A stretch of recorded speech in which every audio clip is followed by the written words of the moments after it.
ये जो भी विदेशी कंपनियों ने भारत में दुकानें खोल रखी हैं, उनकी जो भी खाने के पदार्थ हैं वो किचन में नहीं, वो लेबोरेटरी में बनते हैं। उसका कोई भी व्यंजन होगा उसमें कीड़े नहीं पड़ेंगे, क्योंकि कीड़ों को भी पता है कि कहाँ पड़ना चाहिए। वो हमारी संस्कृति न पुरुष प्रधान है न स्त्री प्रधान है, हमारी संस्कृति मातृ प्रधान है। मेरे घर में आज 40 साल से कोई एल्यूमिनियम और स्टील का बर्तन नहीं है।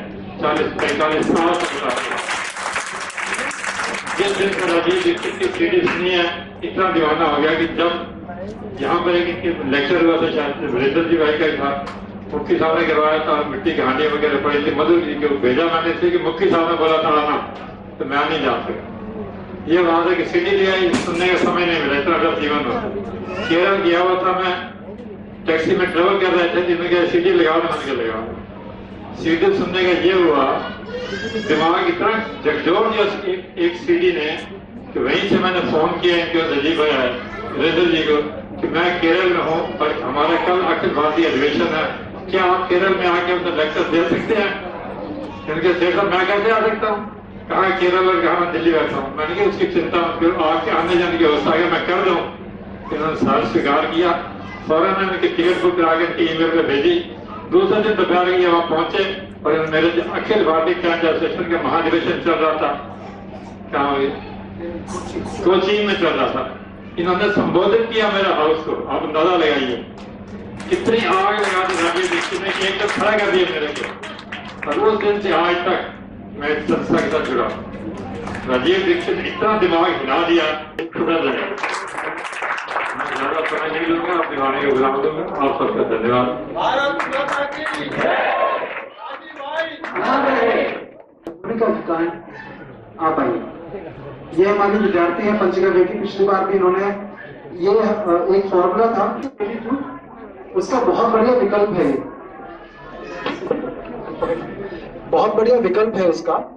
तो उन्होंने उस मिक्सचर को बनाकर ये चाहते हैं, वैसे ये बेचने के लिए नहीं है, ये अभी जो हम पर्ची निकालेंगे हम उन बच्चों को ये देंगे, तो ये बेचने के लिए नहीं है अभी। ये मैंने इनको कहा है कि इसमें जो थोड़ी बहुत पैकिंग ठीक ठाक कर करा के तब जो गोधली के मेंबर होंगे हम उनको ये उपलब्ध कराएंगे। ये एक्सक्लूसिवली उन्हीं के लिए होने वाला है, तो मैं चाहूंगा इनके लिए ताली बजाएं, इतना अच्छा इन्होंने काम किया। ये हमारे तो ये बेबी फूड का विकल्प, तो उन्होंने बोला यही अच्छा है, इसका नाम भी यही कर दीजिएगा। और एक जो अभी पर्ची में मैं दूंगा, ये पैकेज में है, ये मैं उन लोगों को दूंगा जिन लोगों की पर्ची निकलेगी। ये गृहस्थ में कैसे रहें, गृहस्थ में कैसे रहें, ये पढ़नी चाहिए सबको। स्वामी राम सुखदास जी की है, बहुत अद्भुत पुस्तक है। 12-15 धन्यवाद मनिका जी, ये 12-15 रुपए में मिल जाती है, लेकिन कीमत की बात नहीं, इसमें जो ज्ञान है वो बहुत अद्भुत है। दूसरा, जिसके बाद हमारा आर एन वर्मा जी को सुना होगा आप सबने। आर एन वर्मा जी ने मुझे इन किताबों के बारे में बताया था, कर्म रहस्य। ये पुस्तक जो है, इसको पढ़कर आर एन वर्मा जी की जीवन बदला, जो बीआरसी परमाणु वैज्ञानिक थे, पहला परमाणु बम बनाने की टीम में शामिल थे, ऐसे वैज्ञानिक का जीवन इस पतली सी पुस्तक ने बदला। और उसके बाद जो दूसरा, जो अपने लेक्चर में भी जिस विषय पे बोलते हैं, वो शरणागति, जिसको मैं भी बहुत मानता हूँ, बहुत पालन करता हूँ। ये शरणागति की जो बात है वो इस पुस्तक में है।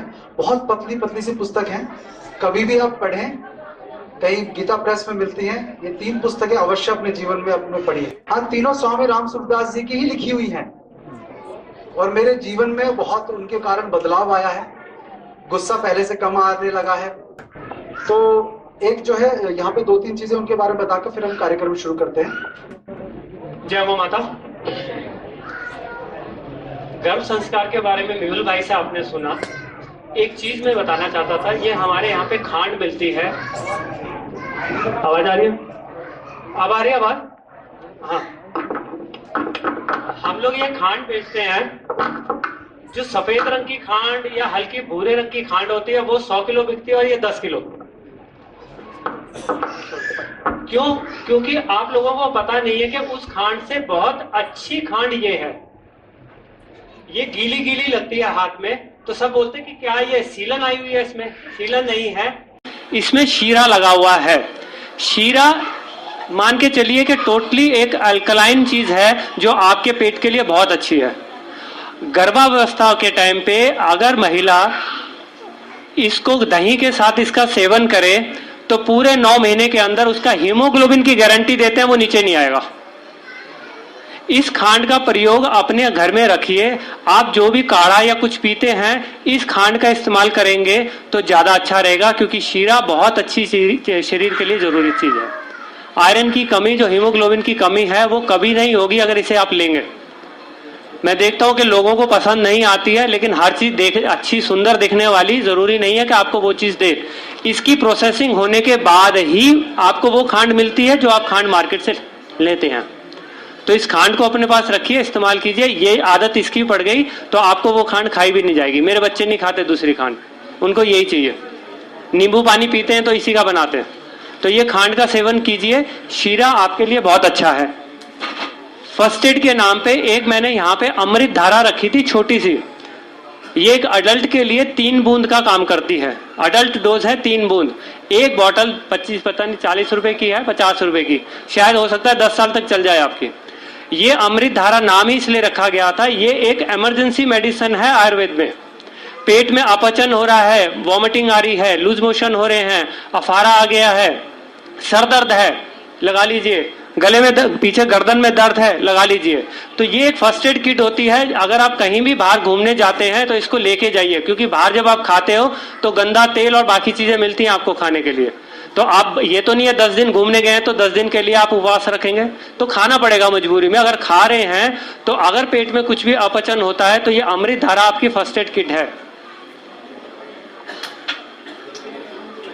एक ये हमारे ज्ञानेंद्र जी बनाते हैं कफ शामक। इस समय चेंज ऑफ वेदर है, इससे मैंने डेंगू के पेशेंट भी ठीक करे हैं बुखार के मामले में। देखो प्लेटलेट काउंट्स में ये काम नहीं करती है, लेकिन जो डेंगू का फीवर चढ़ेगा 104 तक फीवर वो आ जाता है। किसी को फीवर है, सर्दी जुकाम है बहुत ज़्यादा, 2 से 3 डोज के बाद इसकी ज़रूरत नहीं पड़ती है। तो ये है वो चीज़ें फर्स्ट एड कि जो आपके घरों में होनी चाहिए। होता क्या है कि ये मेरे पास है, दिल्ली में मेरे पास ही पड़ी है। अब आपके बच्चे को जुकाम हो गया, कैसे लोगे? आप रहते हो कोई यमुना पार, ये 140 रुपए की बोतल है, 140 रुपए के लिए आप मुझे भी तंग करेंगे। मैं अपने ऑफिस में बैठा हूं, मुझे फोन आता है कि जी ऐसा जुकाम हो गया, बहुत तेज हो गया, नजला बह रहा है। इतना वायरल, इतना बुरी तरह से इस समय वायरल फैला है कि लोग 7-7 दिन 8-8 दिन एंटीबायोटिक्स खा रहे हैं, वो भी 100 mg की, और उनका बुखार नहीं टूट रहा। और जो खा रहे हैं उसके बाद, खाने के बाद कहते हैं कि हम अगर हलवा भी खा रहे हैं ना तो वो भी हमें कड़वा लग रहा है। इतनी स्ट्रॉन्ग एंटीबायोटिक्स हमारे पास इस समय बाजार में उपलब्ध मिल रही हैं। तो इन चीज़ों से बचने के लिए, क्यों? क्योंकि जब वायरल इन्फेक्शन होता है तो सुबह से शाम तक आपकी वो शरीर को तोड़ देता है। यहीं पे खराश शुरू होती है या नाक के यहाँ पे मिर्चें लगनी शुरू होती है, और 3-4 घंटे के अंदर अंदर वो आपकी पूरी चेस्ट को कवर कर लेता है। तो इस तरह के इन्फेक्शन को आप शुरू में कर देंगे तो आगे की परेशानियों से बचेंगे। तो ये कफ शामक इसलिए मैं बता रहा हूँ कि ये एक औषधि ऐसी है कि आपको इसे घर के अंदर, जरूरी नहीं है कि आप कोई बीमार है तभी आपने रखना है। इमरजेंसी बुखार चढ़ गया है, मेरे पास शाम को आओगे दवाई लेने, सुबह बुखार है तो शाम तक बुखार में बच्चा रहेगा, फिर क्या होगा? आप क्रोसिन खिला दोगे। तो इसलिए ऐसी औषधियों को आप पीछे काउंटर में है, आप लीजिए। मैंने आज सुबह जब भारत माता की जय बोला था तो इसी बात के लिए बोला था कि ये फर्स्ट एड किट भी आपको हमें स्वदेशी ही लेनी है। महिलाएं जो हैं अक्सर फेस वॉश वगैरह यूज करती हैं या फेस को क्लीन करने के लिए क्लींजर वगैरह यूज करती हैं।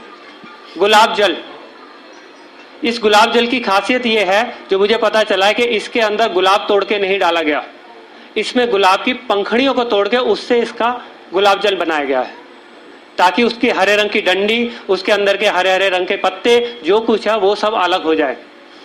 आप लोग फेस में यूज करते हैं, इसको यूज कीजिए एज ए फ्रेशनर। देखिए फेस में लगाने के बाद कैसा लगता है, और टोटली प्राकृतिक है, कोई भी चीज ऐसी नहीं है। मैं कोई भी ऐसी चीज नहीं रखता, ना किसी को देता हूं जो मैं अपने बच्चों को ना दूं। मेरा सीधा कॉन्सेप्ट यही है कि ये चीज खानी है, मुझे नहीं खानी, बच्चे को खिलाओ। अगर मैं बच्चे को खिला सकता हूं ना, तब मैं आपको दे सकता हूं, और तब देने का ही अधिकार है मेरा।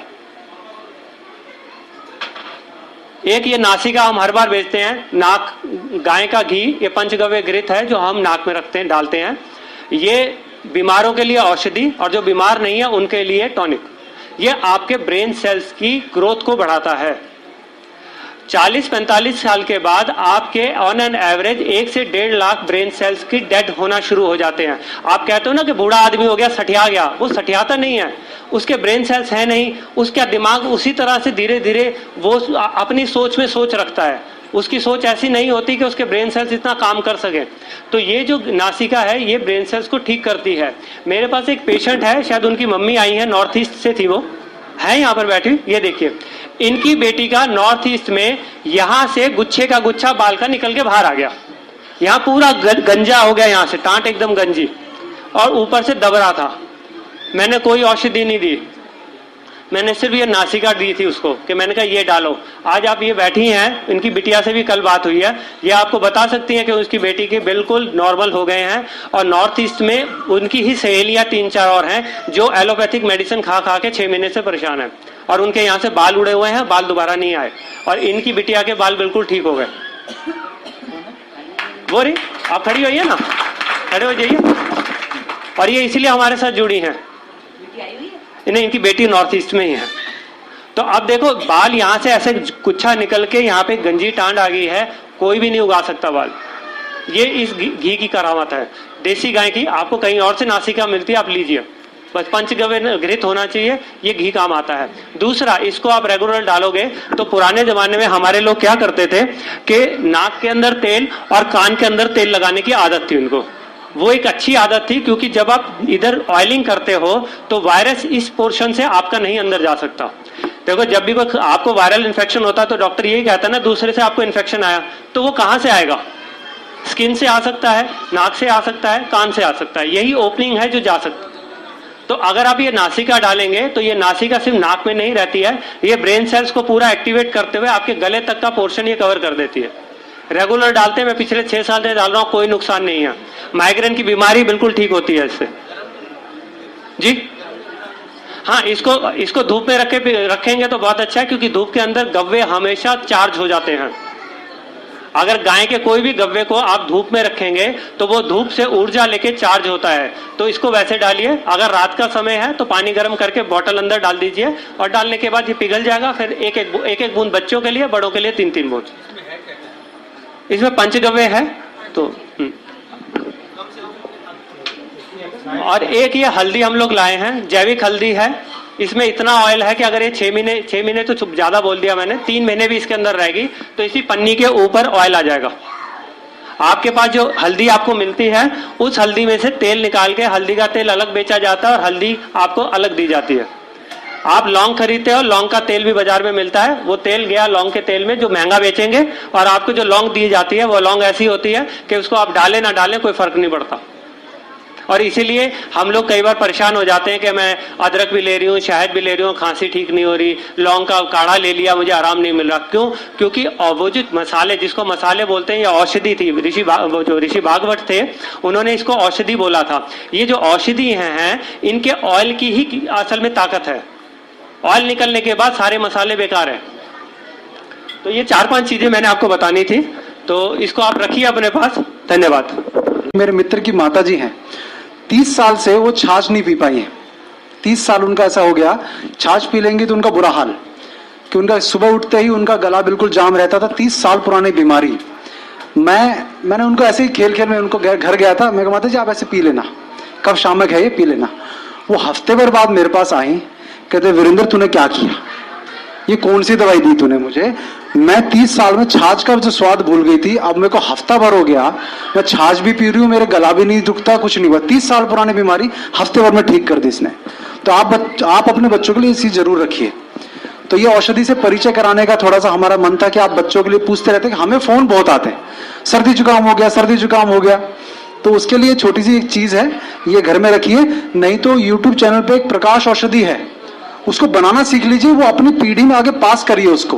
वो बहुत अद्भुत चीज है प्रकाश औषधि जो है ना, वो देखा आपने? हाँ, उसका। तो अब मैं निवेदन करूंगा कि रसोई विज्ञान के बारे में थोड़ी सी खरी खोटी हमारी माता बहनें जो आई हैं उनको सुनाएं, जैसे कि उनको समझ में आएगा कि क्या गलती कर रहे हैं। खरी खोटी नहीं, मतलब थोड़ा सा अच्छी चीजें बताएं। तो थोड़ा सा हंसी मजाक कर लेना चाहिए, आप लोग कोई बुरा मत मानिएगा। किसी माता को अगर अपने बच्चे को दूध पिलाना हो, कुछ ऐसा दिक्कत है, तो सबसे कोने में एक रूम है, कमरा है, उसमें पंखा वगैरह सब है, आराम से जाके उसमें बच्चे को दूध भी पिला सकते हैं, कोई इसमें दिक्कत नहीं है। तो भारतीय संस्कृति है, गाय और कृषि की संस्कृति, वेद और गीता की संस्कृति, उस संस्कृति के ऊपर प्रेम रखने वाले और न केवल प्रेम रखने वाले अपितु उस संस्कृति के लिए तन मन धन से कुछ योगदान देने वाले जो प्रबुद्ध वर्ग बैठा है उनको नमन करते हुए उनके जो भी यत्किंचित कार्य वो राष्ट्र के लिए, गाय के लिए या कृषि के लिए कर रहे हैं या अपनी संस्कृति के लिए कर रहे हैं, उनके छोटे से छोटे कार्य का अनुमोदन करते हुए, अभिवादन करते हुए आज का ये सत्र आपके सामने रख रही हूँ। तो उसमें भी कोई भी प्रश्न मस्तिष्क में उठे तो लिख लीजिएगा। वो सत्र समाप्त होने के बाद आपकी जिज्ञासा को संतुष्ट करने का प्रयास करूंगी। कोई शंका हो, जिज्ञासा हो तो वो आप पूछ सकते हैं सत्र समाप्ति के बाद। विषय है कि रसोई का विज्ञान क्या चीज है। न केवल हम बोलते हैं, विश्व के सभी देशों के जो प्रवासी भारत में आए, चीन के थे, मेगास्थनीज था, जापान, अलग अलग प्रांतों से जो आए, उन्होंने जो भारतीय संस्कृति का या भारतीय जीवन शैली का अभ्यास किया, उन्होंने अपने मंतव्य में लिखा कि Indian cooking system is best art and perfect science. ये उत्तम कला है और पूर्ण शास्त्र है। और पहले यदि अर्जुन के या युधिष्ठिर के गुण बताने हो तो 2-5 दुर्गुण बताने पड़ेंगे दुर्योधन के, क्योंकि काला में ही सफेद ज्यादा दिखेगा। तो मैं 2-4 बातें करूंगी, क्योंकि हमारे जीवन में जब तक वो कालिख नहीं जाएगी, हम शब्द का प्रयोजन यहाँ से हमें पूर्ण समाज गिनना है। क्योंकि जब तक हमारे समाज का एक भी व्यक्ति, हमारे भारतीय समाज का एक भी व्यक्ति ऐसा मानता है कि हमारे पास तो कोई कुकिंग सिस्टम ही नहीं है, या फिर हमें तो खाना बनाना आता ही नहीं है, दाल चावल रोटी सब्जी के अलावा हम कुछ जानते ही नहीं है, तब तक हम संतुष्ट होकर नहीं बैठ सकते। इसीलिए किसी किसी को हम बोलते हैं कि बिस्किट नहीं खाना है, आइसक्रीम नहीं खाना है, तो बोलते हम तो नहीं खाते हैं, हम तो नहीं खाते हैं। मैंने कहा ठीक है, आपके ऊपर लागू मत कीजिए, लेकिन ये जनरल बात है। तो जिनको पता नहीं है कि ये पदार्थों में क्या पड़ता है, उनको हम बताएं। जिनको पता होने के बावजूद भी वो खा रहे हैं, तो उनको केवल इतना बताइए कि क्या हम मनुष्य हैं। हमको पता है कि ये जहर है, फिर भी हम खा रहे हैं, तो क्या हम मनुष्य हैं? मनुष्य हैं तो मनुष्य के बारे में बहुत वैज्ञानिकों ने, बहुत समाजशास्त्रियों ने लिखा कि man is a rational animal, माने कि मनुष्य है बुद्धिमान प्राणी है। तो उससे तो पशु पक्षी ज्यादा बुद्धिमान है।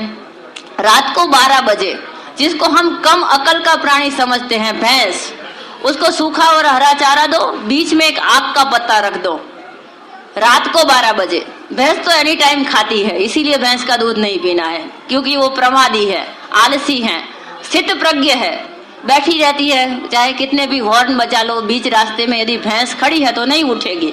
आपको गाड़ी से उतर के उसको ऐसे मारना होगा तभी वो उठ के, और गाय जरा सा भी हॉर्न का आवाज सुनेगी तो उठ के स्फूर्ति है, गाय में इतनी स्फूर्ति है, इसीलिए उसका दूध भी हमें स्फूर्ति देगा। फिर भी वो भैंस है, वो आग का पत्ता नहीं खाएगी, रात को 12 बजे हरा सूखा घास खा लेगी, आग का पत्ता वो छोड़ देगी। अंधेरे में भैंस को दिखता नहीं है, उसका नाक, उसका घ्राणेंद्रिय उसको बोलता है कि ये हमारे खाने की चीज नहीं है। और दिन को 12 बजे भी मनुष्य नाम का बुद्धिमान प्राणी ऐसा खा रहा है जो उसे नहीं खाना चाहिए। तो क्या अधिकार है हमको भैंस को कम अकल बोलने का और अपने आप को बहुत बुद्धिमान बोलने का? तो अब हम मैकडॉनल्ड की ही बात करें, ये जो भी विदेशी कंपनियों ने भारत में दुकानें खोल रखी हैं, उनकी जो भी खाने के पदार्थ हैं वो किचन में नहीं बनते हैं, वो लेबोरेटरी में बनते हैं। इसीलिए 5 साल पुराना पिज्जा उसका होगा, फिर भी उसमें जंतु नहीं लगेंगे। 5 साल पुराना उसका कोई भी व्यंजन होगा, उसमें कीड़े नहीं पड़ेंगे, क्योंकि कीड़ों को भी पता है कि कहाँ पड़ना चाहिए। वो एक बार विनोबा भावे जी, उस टाइम तो इतना हमारे खाने पीने में कंपनी सरकारों का हस्तक्षेप नहीं था, डोमिनोज वगैरह। उस समय विनोबा जी के टाइम पे मल्टीनेशनल कंपनियां आ रही थी, घुस गई थी, राजीव भाई जी कहते हैं कि ईस्ट इंडिया कंपनी से ये सिलसिला चल रहा है, और प्रत्यक्ष है, और आज तो हमारे खाने पीने पर भी वो हावी हो गई है सभी।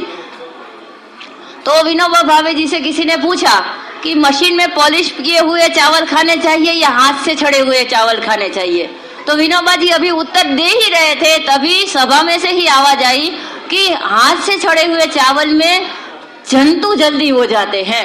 तो विनोबा जी ने तपाक करके उत्तर दिया, जंतु को भी पता है कहाँ पढ़ना है, जंतु को भी पता है कि कहाँ पढ़ना है हमें।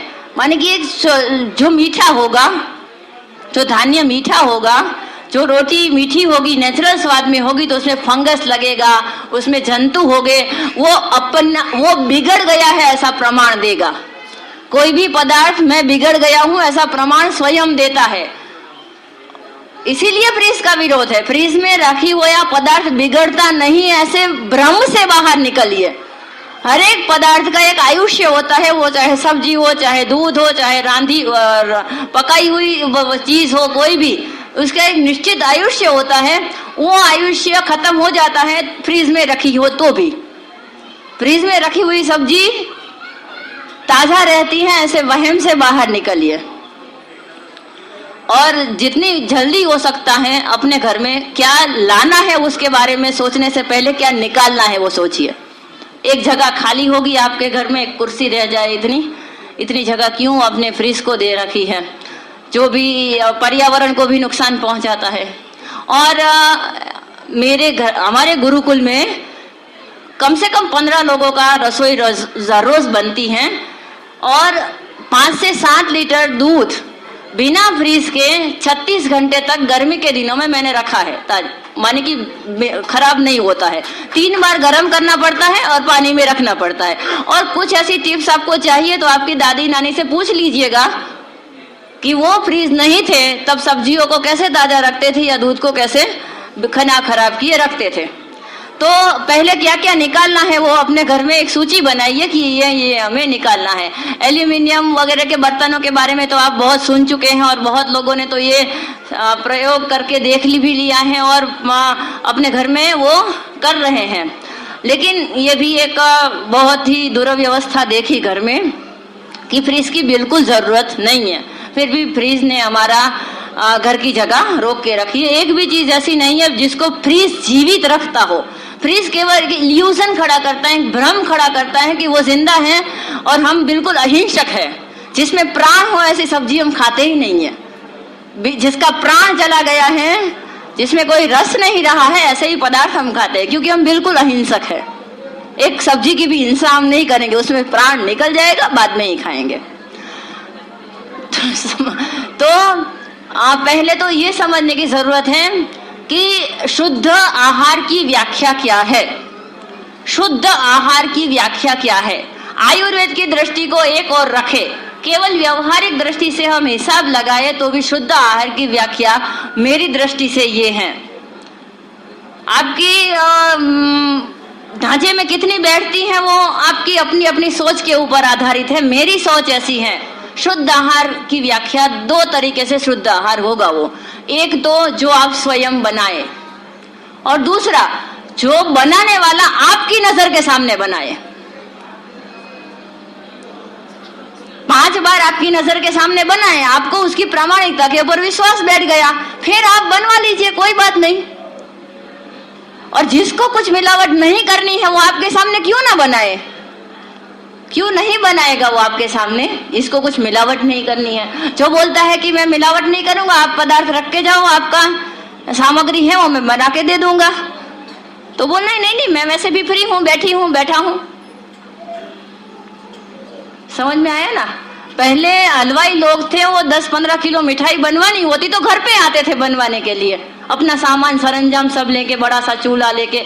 तब तो ये गैस भी नहीं हुआ करता था, बड़ा सा कोठी वाला प्राइमस स्टव हुआ करता था, तो अपना बड़ा बड़ा बर्तन लेके वो 10-15 किलो मिठाई बनानी होती। गुजरात में अड़दिया बनता है, तो अड़दिया बनाने के लिए वो हर घर में जाते और उसके सामने ही उसके ही घी का, उसके ही अड़द के दाल का वो बना के दे देते थे। उसको कोई मिलावट नहीं करनी है तो क्या परेशानी है उसको, हम उसके ऊपर बैठे तो मेरे दृष्टि से शुद्ध आहार की व्याख्या ये है। या फिर कोई ऐसा प्रामाणिक व्यक्ति हो कि जिसकी प्रामाणिकता के ऊपर आपको कोई, आप कपड़े में ब्रांड देखते हैं, हाँ, कपड़े में आप माने हम सब कपड़े में ब्रांड देखते हैं कि ये कपड़ा वो पहन रहा है वो अच्छा है, और कपड़े में बारे में हम कितना सोचते हैं। मुझे कभी कभी तो इतना क्या होता है, शंका होती है कि हम एक तरफ खास करके महिला वर्ग, माफ करें, हम एक तरफ बोलते हैं कि हमारे पास टाइम नहीं है, कोई भी अच्छा काम करना होता है तो हमारे पास समय का तो अभाव ही अभाव है, और एक ब्लाउज प्लीज खरीदने जाते हैं, या फिर एक ड्रेस का मटेरियल खरीदने जाते हैं, या फिर एक साड़ी खरीदने जाते हैं। खरीदनी होती है 2 साड़ी, हम 4 दुकान में 50 साड़ियां खोल के देखते हैं। और एक कटु सत्य है कि कपड़े हम कोई भी पहने, शरीर ढकता है। पहला प्रयोजन है कपड़े पहनने का, शरीर ढकना चाहिए, हमारी मर्यादा उसमें है, तो वो प्रयोजन तो कोई भी वस्त्र से सिद्ध हो जाएगा। दूसरा प्रयोजन है हम दूसरों के सामने अच्छे दिखने चाहिए, हाँ वो भी प्रयोजन है, गौण प्रयोजन है लेकिन प्रयोजन तो है। तो वो दूसरों को, मुख्य प्रयोजन तो आपका 10 मिनट में सिद्ध हो जाएगा। किसी भी दुकान पे जाइए, और बार्गेनिंग की आदत तो अब किसी की भी वैसे भी फिक्स रेट पे होता है, तो कोई भी आपको पसंद हो कलर का 10-15 मिनट में पसंद करके ले आइए, काम तमाम हो गया 10 मिनट में। अब दूसरा गौण प्रयोजन होता है दूसरों को अच्छा लगना चाहिए, तो हम क्या करते हैं उसके लिए, 2-4 लोगों का झुंड साथ में जाता है कि मुझे तो पसंद है, पास मेरे साथ जो महिला है उसको भी पसंद होना चाहिए। संक्षिप्त में जो चीज इतनी महत्वपूर्ण नहीं है हमारे जीवन में, उसको हम इतना महत्व दे देते हैं कि हम अपने आहार के ऊपर महत्व देना ही भूल जाते हैं। जैसे कि हम बोलते हैं कि ये अमुक अमुक व्यंजन की रेसिपी है, आप घर पे बनाइए, तो बोलते टाइम कहाँ है, बाजार में जाते हैं तो 3-4 घंटे का टाइम है। और जो फरसाण बनता है, हम गुजराती लोग तो फरसाण बहुत खाते हैं, तेल में तला हुआ, डीप फ्राई किया हुआ, और तिल के तेल का खाते हैं तो वजन बढ़ने का कोई प्रश्न नहीं है, तिल के तेल से इतना वजन नहीं बढ़ता है, और तिल का तेल ही खाना चाहिए, मूंगफली का तेल, तिल का तेल, और फिल्टर्ड ही, रिफाइंड नहीं। बार बार ये प्रश्न आता है इसीलिए उसका भी उत्तर देना जरूरी समझते। रिफाइंड तेल, चाहे वो चावल का निकालते हो, मक्का का निकालते हो, सनफ्लावर का निकालते हो, हर एक चीज का निकालेंगे, धीरे धीरे हमारा भी निकलने लगता है उसमें तेल, तो सब चीजों का तेल निकलेगा, लेकिन हमें वो कोई भी प्रकार का तेल नहीं खाना है। खाने के लिए केवल 4 प्रकार के तेल हैं, तिल का तेल, मूंगफली का तेल, सरसों का तेल और नारियल का तेल। खाने के लिए 4 ही प्रकार के तेल आयुर्वेद के ग्रंथों में बताए हैं। तो तेल की डीप फ्राई करके आप पूड़ी बनाओ, कचौरी बनाओ, सूखी कचौरी बनाओ, या सेव बनाओ, या गांठिया बनाओ, कुछ भी बनाओ, 1 किलो बनाने में 20 मिनट लगते हैं, और 1 किलो के ऊपर 400 ग्राम तेल का व्यय होता है। 1 किलो बेसन हो या गेहूं का आटा हो, 1 किलो के ऊपर 400 ग्राम तेल का व्यय होता है, और 20 मिनट लगते हैं, ओनली 20 मिनट। और मैंने ये सभी प्रकार के व्यंजन घड़ी में देख के बना के ये मैं बोल रही हूँ। तो 20 मिनट का टाइम में बनाया हुआ कोई भी स्नैक, माने कि कोई भी नाश्ता है, वो बच्चों को 8 दिन तक चलेगा। और हम क्या बोलते हैं कि चलो टाइम नहीं है, ये लो 10 रुपए, और हर प्रकार के नाश्ते आज पैक में आने लगे, मुट्ठी भर नाश्ता होता है, बाकी सब हवा होती है, और हवा के हम पैसे दे देते हैं। क्यों? हमारे पास बनाने का टाइम नहीं है। टाइम है तो रेसिपी नहीं है, रेसिपी है और टाइम है तो काम करने की स्फूर्ति नहीं है। तो ये सभी कारणों की संयोजना हमें करनी है, और पुनः घर के भोजन की ऐसी प्रतिष्ठा करनी है कि कदाचित कोई आस पड़ोस वाला, सगा संबंधी, मित्र मंडल कोई भी बोलता है कि आप तो क्या घर पे बनाते हैं, तो बोलना हाँ घर पे बनाती हूँ क्योंकि मैं बच्चे से प्यार करती हूँ, और मैं बच्चे के लिए इतना नहीं कर सकती कि हफ्ते में मैं आधा घंटा निकाल सकूं। मैं मेरे बच्चे से प्यार करती हूँ ना, इसीलिए मैं बनाती हूँ। तो ये आपका रहा ना, तो वो भी बनाना शुरू कर देगी, क्योंकि बच्चे से प्यार तो सभी करते हैं भाई। जो बच्चे के लिए आप 1000-2000 के खिलौने लाते हैं, जो बच्चे के लिए आप इतना सब कुछ करते हैं, वो बच्चे के लिए आप आधा घंटे का टाइम नहीं निकाल पाते। नहीं आता है तो किसी से सीख लीजिए, कोई सीख के पैदा नहीं हुआ है। नहीं आता है तो किसी से। हमारी माताओं ने चूल्हे पे पसीना बहा के भी हमारे लिए कुछ खाना बनाया होगा और उनका लहू आज हमारे अंदर दौड़ रहा है, तो हम अपने बच्चों के लिए क्या इतना नहीं कर सकते? हमारी माता ने 10 रुपए कभी हमको नहीं दिए थे। मुझे याद है कि उस टाइम पे शिंग चना आता था, शिंग चना, खारी शिंग जिसको गुजरात में बोलते हैं। शिंग दाना के ऊपर नमक चढ़ा के उसको सेंक लिया जाता है, सिंग। तो वो भी घर पे बनाया करती थी मम्मी। जब भी खत्म हो जाती और एक दो दिन उसके बिना रहना पड़ता तो हम बोलते कि मम्मी 2 रुपए दो ना, हम बाहर से लाते हैं। तो मम्मी बोलती नहीं, मैं तुम्हें मसाले वाली सिंग बना के देती हूँ जो इंस्टेंट बन जाती है, उसका ऑप्शन। बाहर बाजारू सिंग और चना भी हमें खाने नहीं दिया कभी। ऐसी माताओं से हमने जन्म पाया और हम अपने संतानों को क्या कूड़ा कचरा खिला रहे हैं। और सोचते समझते जानते हुए आप सबकी हिस्ट्री निकालिए, जो भी आप, जिसको भी आप अच्छा समझते हैं। अब कोई माता ये गर्व से बोलती है कि हमारा बच्चा, हम अपने बच्चे के तो कोई कचरा नहीं खिलाते हैं, केवल कैडबरी का डेयरी मिल्क खिलाते हैं। तो मैंने कहा कि आप पढ़े लिखे हैं? उन्होंने कहा हाँ। आप ऐसा क्यों पूछ रहे हैं? तो मैंने कहा आप यदि पढ़े लिखे हैं तो आपके पास स्मार्टफोन तो होगा ही।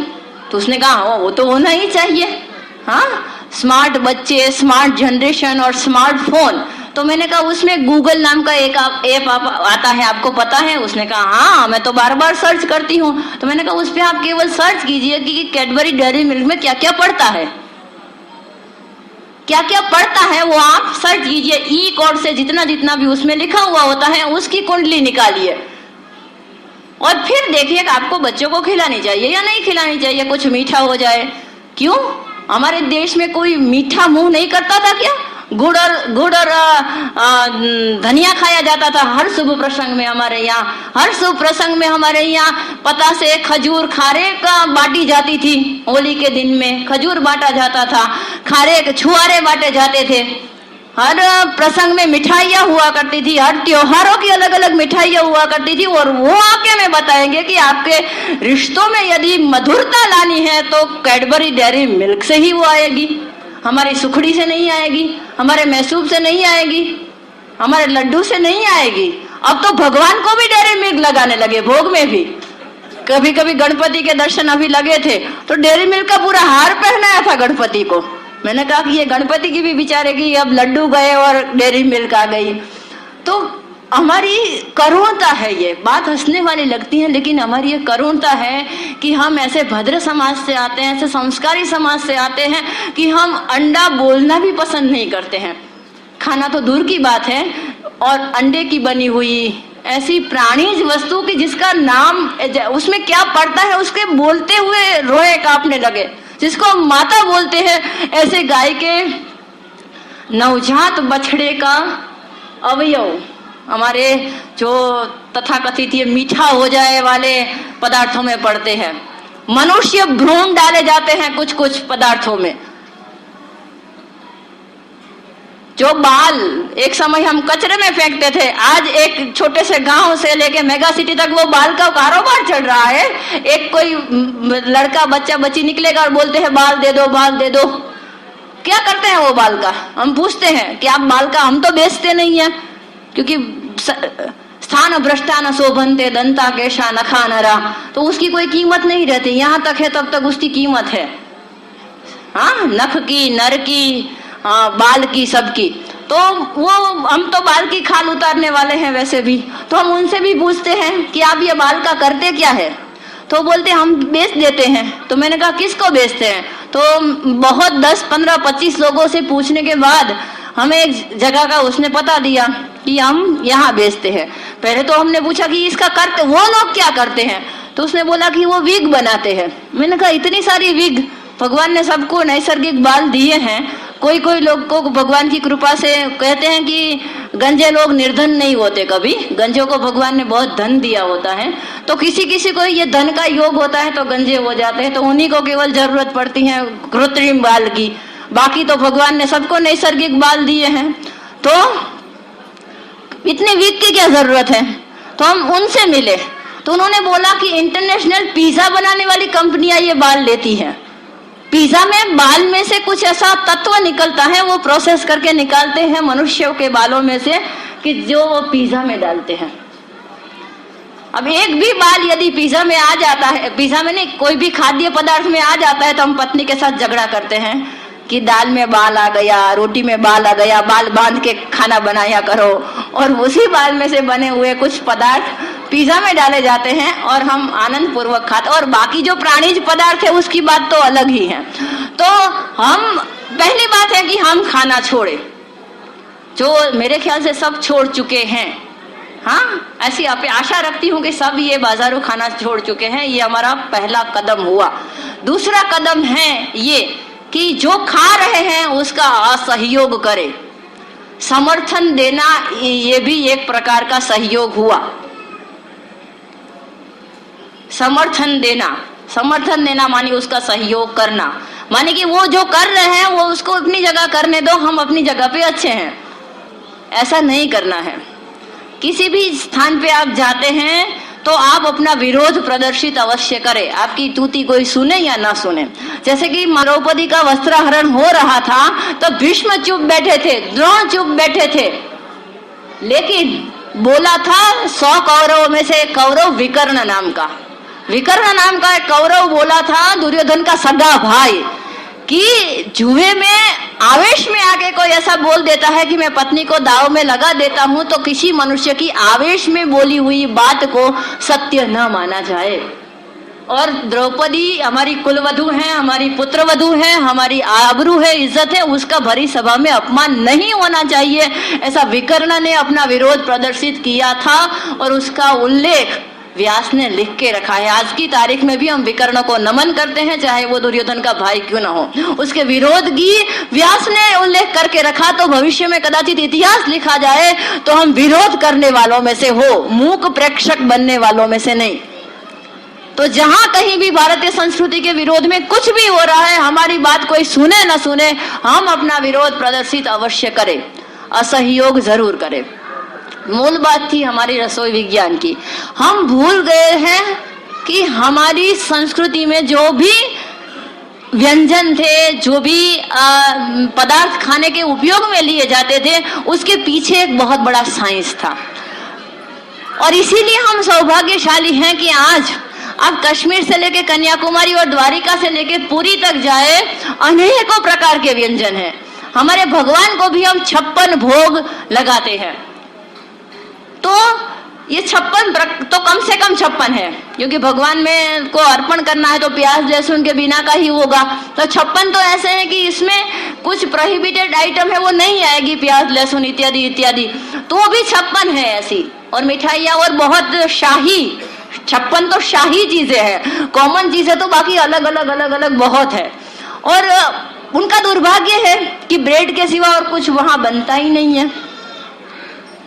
और हम जिस देश में रोटी बनती है, जिस देश में भाखरी बनती है, जिस देश में अनेक प्रकार की अनेक धान्य पकते हैं, अनेक कड़धान्य पकते हैं, अनेक सब्जियां पकती हैं, अनेक फल फूल पकते हैं, उस देश के लोग पिज्जा खा रहे हैं, खाने वालों को समर्थन दे रहे हैं और उनका कारोबार बड़ी तेजी से चल रहा है। दूसरी बात कि हमारी प्रतिष्ठित जो रसोई विज्ञान था उसको खत्म कैसे किया गया, ये एक सोची समझी हुई चाल है। पहली बात कि स्त्री शिक्षण माने क्या, तो स्त्री शिक्षण माने उसको एक आदर्श महिला बनना है, एक आदर्श पत्नी बनना है और एक आदर्श माता बनना है। ये स्त्री शिक्षण के अंतर्गत ये सब बातें मुख्य है। गौण रूप से उसमें कलाएं आएगी, अर्थशास्त्र आएगा, अनेक विषय आएंगे। तो पहले तो उन्होंने क्या किया, हमारे जब गुरुकुल चलते थे तब स्त्री की शिक्षा और पुरुष की शिक्षा दोनों अलग अलग दी जाती थी, ताकि स्त्री में स्त्रीत्व के गुणों का विकास हो और पुरुष में पौरुष के गुणों का विकास हो। स्त्री और पुरुष दोनों के गुरुकुल के संकुल ही अलग हुआ करते थे और स्त्रियों के गुरुकुल की पूरी व्यवस्था महिला आचार्य ही देखा करती थी। माने कि एक महिला आचार्य पूरा स्त्रियों का गुरुकुल चलाने में समर्थ थी। अब दुर्व्यवस्था कहाँ खड़ी की गई, तो सबको समान समान समान कह के स्त्री का जो उच्चता का गुण है, क्योंकि समर्पण का गुण स्त्री का सबसे बड़ा गुण है, वो यदि स्त्री में से निकल जाता है तो वो स्त्री स्त्री ही नहीं रहती है। अभी भाई ने बोला कि मैं रोटी क्यों बनाऊं, ऐसी बात पे बहस हो गई और ऐसी छोटी छोटी बातों पे तलाक होने लगे, डाइवोर्स होने लगे इसी छोटी छोटी बातों के ऊपर। इसीलिए एक बुजुर्ग थे, ये माताजी की उम्र के, वो जा रहे थे, उन्होंने अपने मुख से हमें ये प्रसंग सुनाया कि वो कहीं विदेश में गए थे, पति पत्नी दोनों, और कहीं मेट्रो में ऐसे सफर कर रहे थे और बात में से बात निकली, उसके पास में भी एक कपल बैठा था उसकी ही उम्र का। तो उसने पूछा कि ये कौन है, तो उसने कहा कि ये मेरी पत्नी है। तो वो विदेशी ने पूछा कितने नंबर की, तो उसने कहा हमारे यहाँ नंबर नहीं होता, हमारे तो 7 जन्म का बुकिंग होता है, एक ही होता है। तो उसने कहा कि ऐसा क्या, वो तो भाई पहली बार विदेश गए थे, उनको तो इंग्लिश भी टूटी फूटी आती थी। तो उसने कहा कि मेरी तो ये पहली और आखिरी दोनों एक ही है।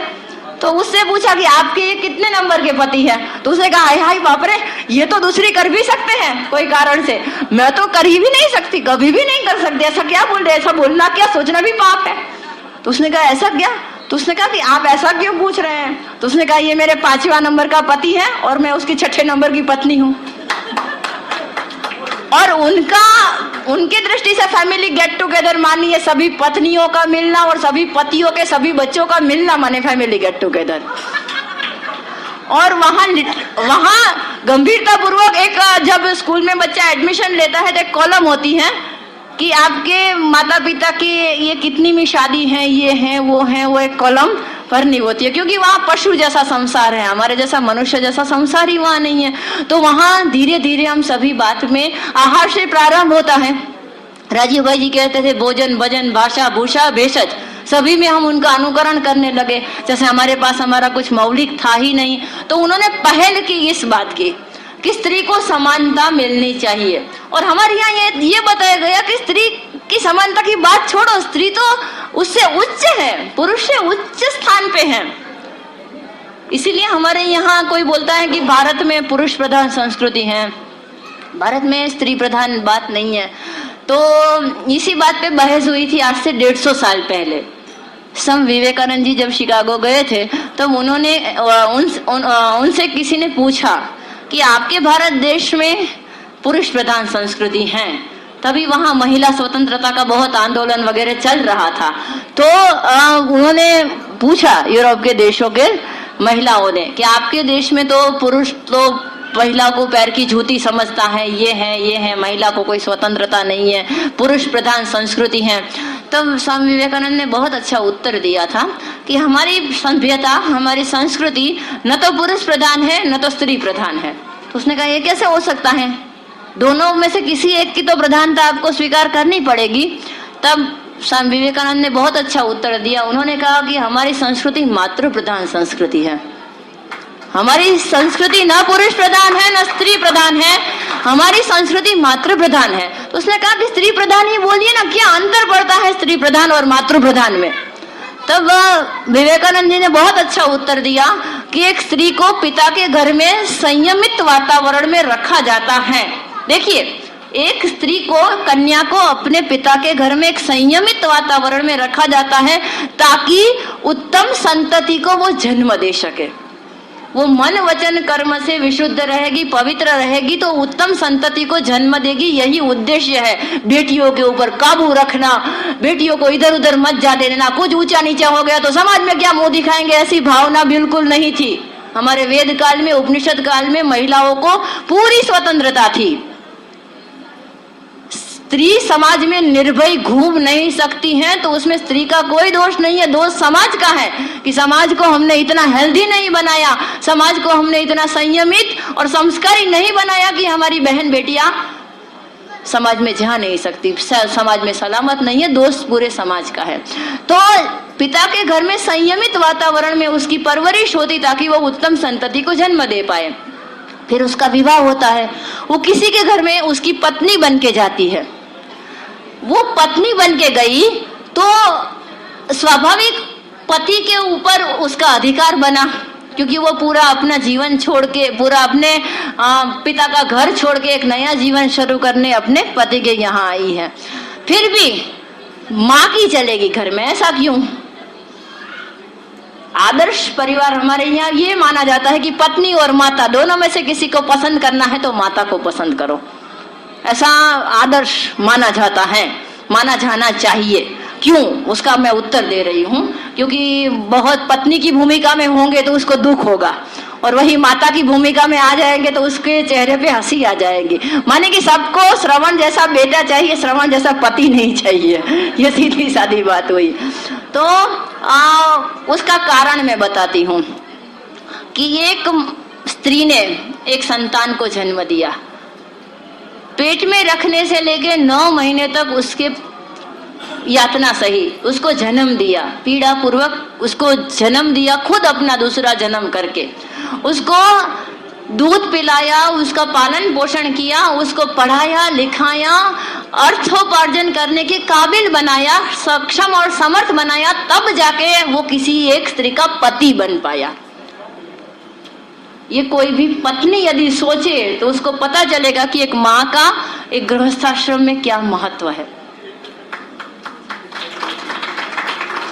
तो विवेकानंद जी बोलते हैं कि हमारे देश में वो अधिकार उसको मिलेगा, वो किसी संतान को जन्म दे। ऐसा नहीं कि पुत्र को या पुत्री को, कोई भी एक संतान को जन्म देने की, उसको परवरिश करके बड़ा करने की वही यातना के चक्र में से पसार हो, तभी वो इतनी प्रगल्भ बनेगी, तभी वो इतनी प्रौढ़ बनेगी कि पूरे घर का अधिकार का सूत्र हम उसके हाथ में दे सके। बिना अधिकार के किसी को सत्ता मिल जाती है ना, तो उसका कितना दुरुपयोग होता है आज हम घर घर में देख रहे हैं, जहां पत्नी संचालित घर व्यवस्था चल रही है। ऐसा नहीं है। तो पहले हमारे यहाँ वानप्रस्थाश्रम भी इतना मजबूत था, तो वानप्रस्थी माने की माताएं भी समझती थी, जैसे कि आदर्श सास कैसी होनी चाहिए वो पढ़ना है तो महाभारत में कुंती का चरित्र पढ़िए। द्रौपदी के आने के बाद उन्होंने बिल्कुल हस्तक्षेप नहीं किया कि मेरे बेटे को ये पसंद है, वो पसंद है, ये नहीं है, वो नहीं है। अपने पुत्रों को द्रौपदी के हाथ में सौंप दिया। तो दोनों ओर से विचार करने की, ये गृहस्थ में कैसे रही है पुस्तक में सभी बातें हैं, आप विस्तार से पढ़ लीजिएगा। तो मुख्य बात यह है कि हमारे देश की संस्कृति न तो स्त्री प्रधान है न तो पुरुष प्रधान है, हमारे देश की संस्कृति मातृ प्रधान है। और शास्त्रों में बताया गया मातृ हस्ते न भोजनम विप्र हस्ते न चंदनम, माने की कोई भी बालक का पूर्ण विकास तभी होगा जो वो माँ के हाथ का बनाया हुआ खाना खाएगा और माँ के मुख से शिक्षण पाएगा। भोजन और शिक्षण ये दोनों का, जब तक बच्चा 5 साल का है तब तक बालक के शिक्षण की संपूर्णतया उत्तरदायी तो उसकी माता का है, पिता का भी नहीं। क्योंकि उसका एक वैज्ञानिक और मनोवैज्ञानिक कारण है कि 5 साल से छोटी उम्र का बच्चा माँ के शब्द को ही ब्रह्म वाक्य समझता है। माँ के शब्द बोला, माँ ने जो बोला वो विज्ञान के नियम के विपरीत होगा, किसी के मत से विपरीत होगा, उससे उसका कुछ लेना देना नहीं है। मेरी माँ ने बोला तो वही सही है, ऐसा जब तक बालक का मानना है तब तक वो सही में शिक्षण ले रहा है, संस्कार ले रहा है। तो आज एक चिड़िया का बच्चा भी, एक चिड़िया का बच्चा, एक कहानी मैंने सुनी थी, बहुत छोटी सी कहानी है कि एक चिड़िया का बच्चा एक घर के विंडो पे, घर की खिड़की पे आके खड़ा है और 2-2.5 साल का एक बच्चा उसके सामने खड़ा है और चिड़िया का बच्चा ऐसे पंख फैला फैला के गा रहा है, हंस रहा है, नाच रहा है, कूद रहा है, प्रसन्नता व्यक्त कर रहा है। तब वो 2-2.5 साल का बच्चा उससे पूछता है कि तुम इतने हेल्दी दिख रहे हो, तुम इतने हैप्पी दिख रहे हो, क्या कारण है? आज की क्या बोलते हैं, विज्ञापन की भाषा में बोला जाए तो आपकी तंदुरुस्ती का राज क्या है, माने कि आपकी ये स्वास्थ्य का राज क्या है या आपकी प्रसन्नता का रहस्य क्या है? तो वो चिड़िया के बच्चे ने बोला कि मेरी माँ है ना, वो दाना चुगने जाती हैं तो खुद वो दाना चुग के लाती हैं और प्यार से मुझे दाना खिलाती हैं और मुझे चींची करना सिखाती हैं, मुझे चींची बोलना सिखाती हैं और धीरे धीरे अब देखो मैं उड़ने भी लगा, मुझे उड़ना भी मेरी माँ ने सिखाया। तो वो बच्चा रोने लगा 2-2.5 साल का। तो उसने कहा तुम क्यों रो रहे हो? तो उसने कहा क्या करूं, मेरी माँ तो नौकरी करने चली जाती है, एक बाई कोई आती है, मुझे पता नहीं कौन है वो, लेकिन मेरी माँ उसको बोलती है कि इसको ये खिला देना, वो खिला देना, बहुत सारा सामान फ्रिज में रख के जाती है, लेकिन मेरी माँ के पास मुझे खिलाने के लिए समय नहीं है। तुम नसीब वाले हो। मैं भगवान से मांगूंगा कि अगले जन्म में मुझे चिड़िया का बच्चा बनाना, क्योंकि मेरी माँ के हाथ का मुझे भोजन तो मिले। और दूसरा, अब परसों ही मेरे माँ बाप बात कर रहे थे कि मुझे किसी प्ले स्कूल में डालेंगे, तो वहां मैं अपनी माँ बाप की भाषा बोलना क्या सीखूंगा? जिस देश में बोला जाता है कि बारिश बारिश तुम आ जाओ और हम सबके ऊपर तुम प्यार बरसाओ, उस देश में रह के उस देश की माँ की भाषा न सीखते हुए रेन रेन गो अवे, हाँ, ऐसी भाषा में सीखूंगा जो पराई भाषा है। तो मुझसे तो तुम भाग्यवान हो कि तुमको तुम्हारी माता ने उड़ना सिखाया, तुमको तुम्हारी माता ने बोलना सिखाया, तुमको तुम्हारी माँ ने खिलाया। तो क्या हमारे बच्चे भी यही नहीं बोल रहे हैं ना कि हम, एक समय होता है जब बच्चों के पास उसका बचपन होता है, उसी समय हमारी युवानी होती है जो कि पैसे कमाने की उम्र है, ऐसा हम सब मानते हैं। तो हम ऐसा सोचते हैं कि बच्चों को तो टाइम बाद में दे देंगे, अब पैसे छाप लेते हैं, पैसे कमा लेते हैं।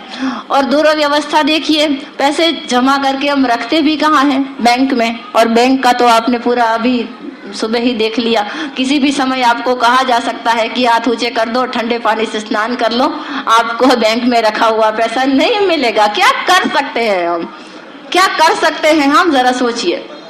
इसीलिए हमारे शास्त्रों में बताया गया, धन को भूमि में रखो। पहले सोने चांदी की करेंसी हुआ करती थी, सोने चांदी की करेंसी हुआ करती थी। जिस दिन से पेपर, उसकी अर्थशास्त्र का बहुत बड़ा विचार है। हमारे एक बुजुर्ग थे हमारे गांव में, वो केवल 6 महीने तक पढ़े थे, केवल 6 महीने तक। हम उनके पास सब सीखने जाते, तो वो बोलते, जिस दिन से पेपर करेंसी आई है ना, पेपर करेंसी, हाँ, जिस दिन से भारत सरकार ने पेपर करेंसी आई है ना, तब से भारत सरकार का अर्थतंत्र डाउन हो रहा है और आगे होगा। ये उन्होंने 81 में कही हुई बात थी, 81 में, मेरे जन्म के साल में। पेपर करेंसी, वो सारा विषय ही अलग है। माने कि मातृमुखे न शिक्षणम तथा मातृमुखे न भोजनम, मातृ हस्ते न भोजनम, माने कि माँ के हाथ का खाना मिलना। भगवान कृष्ण से इंद्र ने एक बार प्रसन्न होके कहा, भगवान कृष्ण के ऊपर इंद्र प्रसन्न हुआ। ये प्रसंग आता है भागवतम हरिवंश पुराण में, कि भगवान कृष्ण के ऊपर इंद्र ने प्रसन्न होके कहा कि कृष्ण आप कुछ मांगिए। तो भगवान ने मांगा कि मेरा बचपन है ना, मेरी जन्मदात्री माँ के वियोग में बीता है मेरा बचपन। यशोदा माँ से भी बढ़कर थी, लेकिन जन्मदात्री के माँ के वियोग में मेरा बाल्यावस्था गई है। मैं इतना मांगता हूँ कि मुझे लाइफ टाइम तक, आजीवन मेरी माँ के हाथ का खाना मिले। ये भगवान कृष्ण ने मांगा कि मुझे जीवन भर। और भागवत में आता है कि भगवान कृष्ण का देहावसान हो गया, उसके बाद में उसके माता पिता ने तुरंत देह त्याग किया। माने कि भगवान कृष्ण को भी ये अपेक्षा है, ये आशा है, ये उसका लालसा है कि मुझे माँ के हाथ का भोजन मिले। तो हमारे बच्चों को नहीं होगी क्या? माँ के भोजन का कोई विकल्प नहीं है, क्योंकि उसमें प्रेम का माधुर्य है। कोई बोलता है कि ये, और देखिए हमारी मानसिकता कितनी जल्दी परिवर्तित हो रही है। जब मैं छोटी थी, मेरी परवरिश एक छोटे से टाउन में हुई है, गांव भी नहीं बोल सकते, सिटी भी नहीं बोल सकते ऐसे। तो मैं जब छोटी थी और किसी घर में एक ही महिला होती, माने कि पति पत्नी 2 ही रह रहे हैं, एक ही महिला होती और वो किसी भी कारण से बीमार हो या कहीं जाना हो तो बोलते कि उसका तो बेचारे के किसी के साथ ऐसा संबंध भी नहीं है कि वो 2-5 दिन किसी के घर पे भोजन ले ले, बेचारे को होटल में खाना पड़ता है, बेचारे को होटल में खाना पड़ रहा है। ऐसा मैंने बहुत सुना, और 12-15 साल की उम्र तक तो ये बहुत सुना करते थे। और हमारे आस पड़ोस में तो बहुत ऐसे युवान थे जो अकेले रहते थे, तो हमारे घर पे भी भोजन लेने आया करते थे, क्योंकि हमारे घर में 2-3 महिलाएं थी, तो बारी बारी सबका अड़ोस पड़ोस वाले आया जाया करते थे। और दूसरा, कोई भी नई होटल खुलती तो ऊपर लिखा जाता, घर जैसा स्वास्थ्यप्रद और पौष्टिक और स्वादिष्ट भोजन पाने के लिए हेतु पधारे। कोई भी रेस्टोरेंट के ऊपर ऐसा लिखा हुआ मिलता, घर जैसा भोजन मिलेगा। और आज हम किसी के घर पे जाते हैं, बहुत अच्छा स्वादिष्ट भोजन बनाया होता है, तो हमारे मुंह से अपने आप शब्द निकल जाते हैं, होटल जैसी पाव भाजी है, होटल जैसा ये बनाया है। तो माने कि पहले जो होटल अभी पैदा हुई थी, अपनी कुमारावस्था में थी होटल कल्चर, तब होटल वालों ने बोला कि घर जैसा है यहाँ वो, और आज होटल कल्चर इतना बढ़ गया कि आज हमें घर के भोजन की, माँ के हाथ के भोजन की, किसी की गृहिणी के, किसी की अन्नपूर्णा है घर की, उसके भोजन की तुलना हम कचरे जैसे होटल के भोजन के साथ कर रहे हैं। आइडियल गृहिणी तो ऐसा बोले कि ऐसा मत बोल, आपके शब्द वापस ले लीजिए प्रशंसा के, मेरा खाना होटल के खाने जैसा बिल्कुल नहीं है। आपको प्रशंसा के कोई दूसरे शब्द नहीं मिल रहे हैं तो रहने दीजिए आपके प्रशंसा, मुझे, हमें ऐसे ही प्रशंसा नहीं चाहिए कि होटल जैसा बना है। लेकिन वो भी गृहिणी भी सुन देती है, क्योंकि उसको भी लगता है कि होटल का खाना माने स्वादिष्ट खाना, घर पे ऐसा स्वादिष्ट हो ही नहीं सकता। तो ये मानसिकता बदलनी चाहिए। पहले होटल में खाना खाने जाने वाले की कैटेगरी क्या माने जाते थे? बेचारे, बेचारे को जाना पड़ता है, क्या करें। और आज बोलते हैं कि क्या करें, वो बेचारे को तो शनि रवि पे भी घर पे खाना पड़ता है, संडे के दिन भी वो बेचारे घर पे खाना खाते हैं। गरीब लगते हैं घर पे खाना खाने वाले गरीब, संडे के दिन भी, कभी भी फिल्मों ना देखने वाले गरीब, ब्रांडेड कपड़े न पहनने वाले गरीब, और ब्रांडेड फटे हुए जीन्स पहनने वाले श्रीमंत। तो ये जो हमारी कुछ मानसिकताएं, कुछ व्याख्याएं बदलने की जरूरत है।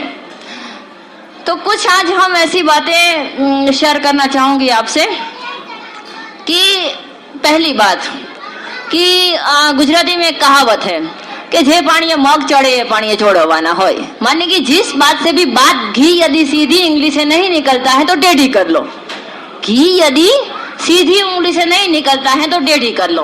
तो हमने एक कंसेप्ट निकाला, हमारे 12 बच्चे हैं, गुरुकुल में 12 बच्चे हैं, तो उनको अलग अलग समूहों से आते हैं, अलग अलग घरों से आते हैं। तो हम कुछ व्यंजन ऐसे बनाते हैं जिसका ओरिजिनल नाम, सही नाम हम उसको नहीं बताते हैं। जैसे कि खिचड़ी है, सामान्य मूंग और चावल की खिचड़ी है, उसमें सभी अलग अलग धान्य 2-2, 3-3 चम्मच मिला दिए क्वांटिटी के हिसाब से। यदि 1 कटोरा चावल 1 कटोरा मूंग है तो उसमें 2-3 चम्मच अलग अलग धान्य, कड़धान्यों को सेंक के पीस के डाल दिए, तो मल्टीग्रेन हौच पौच। उसको खिचड़ी बोलना ही नहीं है, खिचड़ी बोला तो वो नहीं खाएंगे, लेकिन मल्टीग्रेन हौच पौच बोल दो, कोई ऐसा आधुनिक नाम सोच लो, फिर वो बोलेंगे कि ये तो बहुत ही टेस्टी है, वाव। तो हम बोलते हैं ये वाव नहीं है, ये खिचड़ी है। खाने के बाद तो उसको लगता है। फिर हम रोटी की सैंडविच बनाते हैं, जैसे कि रोटी है वो कभी कभी दोपहर में बच जाती है, और बच्चे दोपहर में 12 बजे खाया है तो उनको 2 बजे फिर भूख लगती है, क्योंकि इतनी दौड़ धूप करते हैं, तो तुरंत उनको कुछ चाहिए। तो फिर क्या करते हैं, सब खीरा है या फिर ये टमाटर है, उसका चटनी जैसा बना के दोनों रोटी के बीच में ऐसा करके फिर रोटी को फोल्ड कर दिया और थोड़ा घी डाल के फिर उसको सेंक लिया, हो गई रोटी की सैंडविच। उसको नाम ही सैंडविच दे दो ना, क्या जाता है।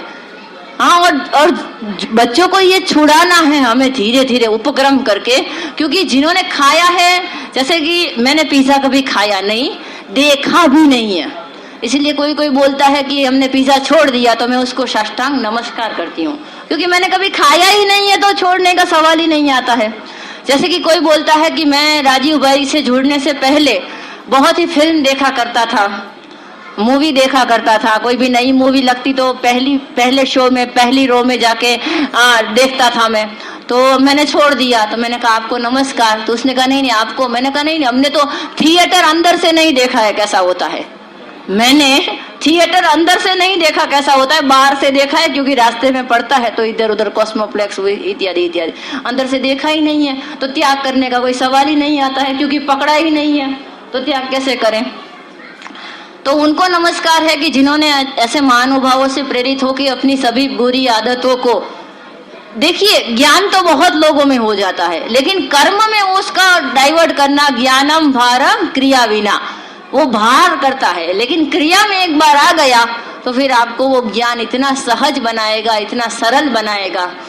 तो अपने बच्चों के लिए, अपने घर वालों के लिए, अपने पति के लिए यदि हम महिलाओं को सच्चा प्रेम है, तो फिल्मों में जैसे दिखाते हैं कि आई लव यू बेटा, आई लव यू बेटी, I love you mumma, I love you, वो देखने से हमारी संस्कृति में कभी प्रेम व्यक्त नहीं होता है। हाँ, और जब ये हैप्पी मैरिड लाइफ के कोई मोटिवेशनल स्पीकर हम से मिलना होता है तो वो क्या बोलते हैं, तो मैंने कहा कि हम कभी ऐसे सेमिनार में गए नहीं है, फिर भी हमारी मैरिड लाइफ बहुत हैप्पी है। तो वो हम बोलते हैं कि आप क्या बोलते हैं उनको, हैप्पी मैरिड लाइफ के वर्कशॉप में जो लोग दंपति आते हैं उनको आप क्या बोलते हैं, तो उनको हम बोलते हैं कि हफ्ते में एक बार तो कम से कम आप एक दूसरे को आई लव यू बोलो, वरना नहीं शादी टूटेगी आपकी। तो मैंने कहा कि मेरी माँ और पापा की शादी का 60 साल का गृहस्थाश्रम मैंने देखा है। मेरी माँ ने कभी मेरे पापा को और मेरी पापा ने कभी मेरी माँ को आई लव यू बोला है, ऐसा मुझे तो याद नहीं है। तो ये तो विदेशी बातें हुई कि किसी को आप आई लव यू बोलते हो तभी प्रेम अभिव्यक्त होता है, नहीं बोलते हो तो नहीं होता है। और बोलते हैं कि यदि आपने नहीं बोला तो आपके संबंधों में बहुत दरार आ सकती है, और वो प्लास्टर करने बैठे ही है हमारे दरारों का, क्योंकि हमारी दरारें को प्लास्टर वो करेंगे और जेब उनकी भरेगी, हमारी खाली होगी। तो ये सब बैठे ही हैं, पहले दरारें भी वही करते हैं और फिर सीमेंट लेके दरारें भरने की लिए आते भी वही है। दरारें की किसने? स्त्री पुरुष संबंध में दरारें की किसने? यही मॉडर्न एजुकेशन ने, कि जो स्त्री को समानता का अधिकार, स्त्री के ये है वो है करके किचन का काम करना माने तो बहुत तुच्छ काम हो गया। जब मैं गुरुकुल में बर्तन साफ करती हूँ तो कोई आता है और बोलते हैं कि आप ये सब काम अपने हाथ से करते हैं। मैंने कहा बर्तन साफ करने का काम तो हाथ से ही होता है, पैर से करने की कोशिश की थी, नहीं हुआ, तो हाथ से ही होता है। नहीं नहीं नहीं नहीं, वो बोलते हैं कि हाथ से करना माने खुद ही करते हैं। मैंने कहा मैं अपने ही घर का करती हूँ, मैं अपने ही पति के कपड़े धोती हूँ, अपने ही मेहमानों का या अपने ही बच्चों का है उसका बर्तन साफ करती हूँ, तो उसमें शर्म की कौन सी बात है? नहीं नहीं, आप इतनी पढ़ी लिखी हैं। तो मैंने कहा किस ग्रंथ में लिखा है कि पढ़े लिखे लोगों को झाड़ू पोछा नहीं लगाना है, पढ़े लिखे लोगों को बर्तन साफ नहीं करना है, पढ़े लिखे लोगों को कपड़े नहीं धोने हैं? ऐसा किस ग्रंथ में, किस शास्त्र का आधार लेके मुझे बताइए। देखिए, गृह कार्य माने प्रोडक्टिव जिम, ये जिम ही समझिए। आप क्यों समझ रहे हैं कि आप कपड़े धो रहे हैं? जिम में यही करवाते हैं आपसे, और कुछ नहीं करवाएंगे, ऐसे करवाएंगे और कुछ नहीं करवाएंगे, या फिर ऐसे कुछ ना कुछ एक्सरसाइज हाथ पैर की ऐसी करवाएंगे, ऐसी मूवमेंट करवाएंगे, क्योंकि आपको तो चर्बी उतारनी है, और वो करने के लिए तो आप किसी भी अरे गहरे नत्थु गहरे के शरण में जाने को तैयार है। तो पहले तो गृह कार्य की एक पुनः प्रतिष्ठा हो कि गृहिणी को घर में सबको खाना बना के प्रेम से खिलाने वाली महिला संकोच से क्यों बोलती है कि मैं हाउसवाइफ हूँ? केवल क्यों बोलती है मैं गृहिणी हूँ? और न गृहम उच्यते गृहिणीम गृहम उच्यते। घर स्त्री के बिना घर है ही नहीं भाई, चाहे आप 10 लाख का 50 लाख का ले लो, 1 करोड़ का ले लो, या 10 करोड़ का ले लो, या 100 करोड़ का ले लो, घर तभी बनता है जब उसमें एक स्त्री आती है, गृहिणी आती है। और गृहिणी के पद को हमने इतना निम्न बना दिया, खुद हमने, पुरुष का तो छोड़ दीजिए, वो समझे ना समझे, हम अपने आप को क्यों गृहिणी है तो ऐसा समझते हैं कि हम तो कुछ नहीं कर रहे हैं। एक बार करके देखिए, उनका काम आप कीजिए, आपका काम वो करे, करके देखिए, कर लेंगे। महिलाएं हैं, इसीलिए हमारे ग्रंथों में प्रमाण मिलते हैं इसके। मैं नहीं बोल रही, ये वाल्मीकि बोल रहे हैं, वाल्मीकि रामायण में वशिष्ठ बोल रहे हैं। जब राम भगवान को वनवास होता है तब प्रश्न खड़ा होता है कि राम भगवान यदि वनवास में जा रहे हैं तो राज सिंहासन कौन संभालेगा? क्योंकि भरत का तो अभी वो आज की भाषा में कहे तो चुनाव में उसका अभी नहीं आया था, वो विजेता घोषित नहीं हुए थे। भरत का तो अभी डाउट वाला था, क्योंकि अयोध्या की प्रजाजन भी स्वीकार करना चाहिए ना भरत के। प्रजा के ऊपर आज की लोकशाही से उस समय की राज्यशाही अच्छी थी। लोक मत उसमें पूछा जाता था और लोक मत के विरुद्ध राजा भी नहीं जा सकता था। तो लोकमत यदि भरत के विरुद्ध में जाता है तो भरत तो राजगादी नहीं संभाल सकता। तो वशिष्ठ से पूछा गया कि राम तो वचन के पक्के हैं, तो वो तो वनवास में जाएंगे, तो पीछे से राज्य कौन संभालेगा। तब सीता माता वन में जा रही थी हैं ऐसा निश्चित नहीं था, केवल राम जा रहे थे ऐसी बात चल रही थी। तब वशिष्ठ का कोटेशन है, वशिष्ठ का उद्धरण है, वशिष्ठ बोल रहे हैं कि पुरुष की दूसरी आत्मा उसकी स्त्री में होती है, माने कि उसकी दारा में, उसकी पत्नी में होती है। तो राम राज्य संभाले या सीता राज्य संभाले कोई फर्क नहीं पड़ेगा। राम यदि वनवास पे जाते हैं तो सीता राज्य संभालेगी अयोध्या का। हाँ, अयोध्या का, अयोध्या मानी आज का भारत नहीं, हाँ आर्यावर्त कहा जाता था और बहुत ही प्रदेश अयोध्या से साथ जुड़े हुए थे। साकेत जिसका नाम था, अयोध्या का पुरातन नाम जब राम थे तब साकेत था। तो पूरा बहुत सारा एरिया था जिसका राज्य की पूरी व्यवस्था देखने की कुशलता, राज्य नीति शास्त्र का ज्ञान, अर्थशास्त्र का ज्ञान, युद्ध नीति का ज्ञान सब सीता को सिखाया गया था। ऐसी स्त्री जब समर्पण करती है तो उसके समर्पण में एक सुगंध है। आज कुछ पता नहीं है तो चलो जैसा आप बोले, तो पुरुष भी समझने लगता है नहीं मैं तो कुछ हूं, मेरी पत्नी तो मेरा ही मानती है। लेकिन आप अरण्य कांड में देखिए राम और सीता के संवाद में कि सीता की बुद्धि कितनी प्रगल्भ है। सीता बोलती हैं, सीता माता बोलती हैं कि आपने एक तरफ तो ये वनवासी वस्त्र धारण कर लिए और एक तरफ ये धनुष्य रखा है, वनवासी को धनुष्य की क्या जरूरत। तो सीता राम के ये संवाद से भरा पड़ा है पूरा अरण्य कांड। कभी कभी पढ़ लीजिए तो पता चलेगा कि ऐसी स्त्री जब समर्पण करती है तो उसके समर्पण का इतिहास लिखा जाता है। मेरी माँ ने भी सहन किया, आपकी माँ ने, नानी दादी ने भी सहन किया होगा, पर वो एक प्रकार की अगतिकता थी। अगतिकता में और समर्पण में जमीन आसमान का अंतर है। तो हम अपनी अगतिकता को छोड़ दे, माने कि क्या करे, अब चलती ही नहीं है हमारी पुरुषों के आगे तो क्यों बोले। हमारी एक बहुत काल गया, हमारी माताओं बहनों के ऊपर एक बहुत ऐसा काल बीता कि उसकी आवाज कोई सुनता ही नहीं था, तो उसने बोलना ही बेचारियों ने बंद कर दिया और धीरे धीरे उसका बौद्धिक स्तर ही कम होने लगा। फिर हम पढ़ने लगे तो आज की बेटियां बोलने लगी, तो हम बोलते रहे कि लड़कियां बिगड़ गई हैं। नहीं बिगड़ी है, बिगड़ी नहीं है, उसकी बौद्धिक स्तर था वो थोड़ा ऊंचा गया, इसलिए वो शंका करने लगी, तर्क वितर्क करने लगी, और उसकी शंकाओं के तर्क वितर्क करने के कोई उत्तर हमारे पास नहीं है। जैसे कि एक युवा लड़की ने मुझसे पूछा कि हम मांग क्यों भरे, हम मंगलसूत्र क्यों पहने शादी के बाद, पुरुष क्यों कुछ ना करे, हम अपने विवाहित होने का प्रमाण दे और पुरुष क्यों ना दे।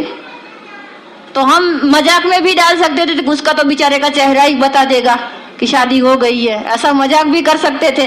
लेकिन मैंने पूछा कि आपकी माँ कर दी होगी, मांग भर दी होगी, तो उसने कहा हाँ दादी ने। तो हाँ वही तो मेरा खून चूस रहे हैं कि तुझे मांग भरनी चाहिए। हाँ वही तो मुझे पीछे पड़ गए हैं कि ऐसा अपशगुन होता है, ये है।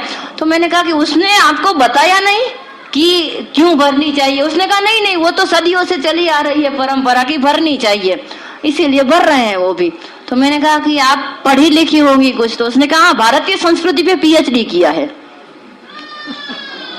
ओम बहन जी ने भारतीय संस्कृति के ऊपर पीएचडी किया है। मैंने कहा आपने भारतीय संस्कृति के ऊपर पीएचडी किया है तो उसमें यह टॉपिक नहीं आया कभी भी कि महिलाओं को गहने क्यों पहनने चाहिए, महिलाओं को मांग क्यों भरनी चाहिए, टीका क्यों लगाना। टीका तो वैसे सबको लगाना है, पुरुषों को भी लगाना है, तो कान में क्यों छिदवा के पहनना चाहिए, वो कुछ नहीं आया था। उसने कहा नहीं नहीं मेरा तो सब्जेक्ट था कि ये पुरातत्व शास्त्र में भारत ने क्या क्या स्थापत्य दिए है भारतीय संस्कृति। मैंने कहा ठीक है, अब पुलाव के ऊपर पीएचडी करने वाले चावल को न जाने तो चलता है, माने कि भारतीय संस्कृति के ऊपर एक ठेस उसका लेके कि स्थापत्य शास्त्र, तो भारतीय संस्कृति के इतर विषयों को वो न जाने चलता है। पीएचडी ये सिद्ध करती है कि ये एक ही विषय पे हमारा ज्ञान है, बाकी दुनिया के सभी विषयों में हम अज्ञानी हैं। ये अज्ञानता का सर्टिफिकेट है पीएचडी, ज्ञान का सर्टिफिकेट नहीं है। बाकी सब विषयों में हमारा अज्ञान है, ये एक ही विषय में हमने इतने पन्ने भर के थीसिस लिख दी हैं, इधर से वो लिया इधर से वो लिया। वस्तु के चोर को जेल में डाला जाता है, विचारों के चोर को पीएचडी दी जाती है। तो अपना नाम लिखा के थप्पा मरवा के वो थीसिस छपवा लेते हैं कि ये हमारा है, कॉपीराइट। तो मैंने उससे फिर सब उसके वैज्ञानिक कारण है, कभी चर्चा होगी तब बोलेंगे कि मांग में सिंदूर क्यों भरना है या फिर गहने क्यों पहनने हैं, साड़ी के पीछे भी एक विज्ञान है, सबके पीछे एक एक विज्ञान है। हमारी भारतीय संस्कृति को परापूर्व से चलाने वाले हमारे ऋषि मुनि थे, वो पागल नहीं थे, वो इतने निर्बुद्ध नहीं थे कि कोई भी नियम हमारे ऊपर थोप देते। तो बाद में चर्चा करेंगे कभी। मुख्य विषय है हमारा रसोई कला। तो भारतीय रसोई कला की विशेषता ये है कि आयुर्वेद के जो भी नियम आज से 3000 साल पहले चरक संहिता में और 2400 साल पहले लिखे गए भाव प्रकाश ग्रंथ में और उससे समकालीन लिखे गए अष्टांग हृदय में जितने जितने पदार्थों के द्रव्य गुण मिलते हैं, माने कि कौन से पदार्थ के कौन से गुण हैं, वो सबको जान के हमारे ऋषि मुनियों ने एक परम, देखिए कोई भी विचार को टिकाना है तो दो तरीके से वो टिकेगा। एक तो थ्योरी के रूप में, माने कि सिद्धांत के रूप में ग्रंथों के अंदर, और दूसरा प्रयोग के रूप में जीवन शैली के अंदर। दो रीत से कोई भी विचार टिकता है। माने कि जैसे कि आपको राजीव भाई के बारे में जानना हो तो आप YouTube पे सर्च कर सकते हैं, उसकी कोई पुस्तक खरीद के पढ़ सकते हैं, उनसे मिले हुए लोगों के व्याख्यान सुन सकते हैं। ये एक सैद्धांतिक प्रारूप हुआ, सैद्धांतिक स्वरूप हुआ राजीव भाई को समझने के लिए। और दूसरा एक हुआ कि उन्होंने जो जीवन शैली बताई थी, वो जीवन शैली से जीने वाले लोग हैं, उनकी जीवन शैली आप खुद जाके देखें कि उन्होंने क्या क्या बदलाव अपने जीवन में लाए हैं। दो तरीके से किसी विचार को समझा जा सकता है। तो हमारा जो आयुर्वेद का ये कंसेप्ट था, जो वेदों जितना प्राचीन है, ये हमारा जो चिकित्सा शास्त्र है बहुत प्राचीन है, तो उसमें दो तरीके से हमारी भोजन पद्धति को व्यापक रूप में फैलाया गया। एक तो ग्रंथों के रूप में और दूसरा था व्यवहार में जीवन शैली के रूप में। तो जीवन शैली के रूप में ये बात इतनी दृढ़ हो गई कि जैसे कि आप कोई भी गांव में जाएंगे, कोई भी छोटे से कस्बे में भी जाएंगे, वो लोग दूध भी खाएंगे और प्याज भी खाते हैं, लेकिन वो दूध और प्याज साथ में नहीं खाते हैं कभी भी, क्योंकि उन्होंने आयुर्वेद का एक भी ग्रंथ नहीं पढ़ा।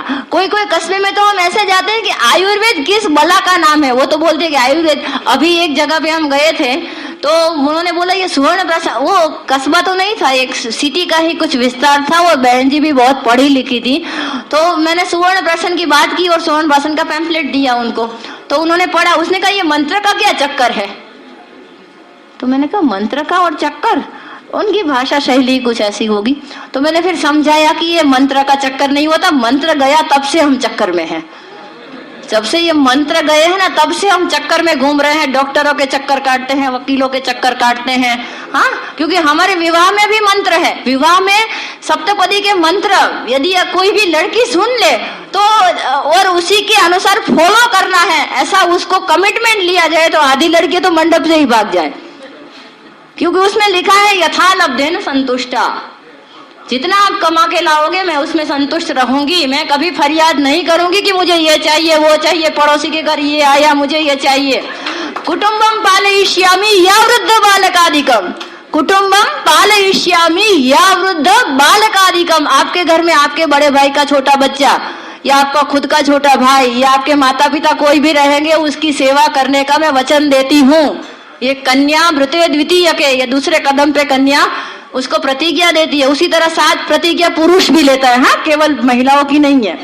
वो 7 प्रतिज्ञा वो भी लेता है कि यदि आधी रोटी हुई तो मैं उसमें से आधा तुम्हें दूंगा, बाद में मैं खाऊंगा। ये गृहस्थ का कर्तव्य है कि पहले अपनी पत्नी को खिलाए, बाद में खुद खाए।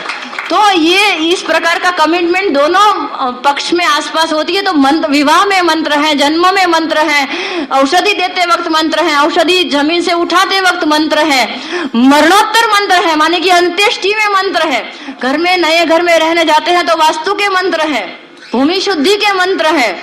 तो हर जगह पे मंत्र है। ये मंत्र गया है तभी तो हम ये चक्करों में पड़े हैं सभी। तो उनको पता भी नहीं है आयुर्वेद क्या है, फिर भी वो विरुद्ध आहार नहीं करते हैं। फिर भी वो विरुद्ध आहार नहीं करते, क्योंकि हम बोलते हैं कि आपको किसने बताया कि प्याज और दूध साथ में नहीं खाना है? तो उसने कहा कि सालों से हमारे पुरखे नहीं खाते हैं। तो मैंने कहा कि होता क्या है यदि खा लिया? तो देखिए उनका लॉजिकल जवाब,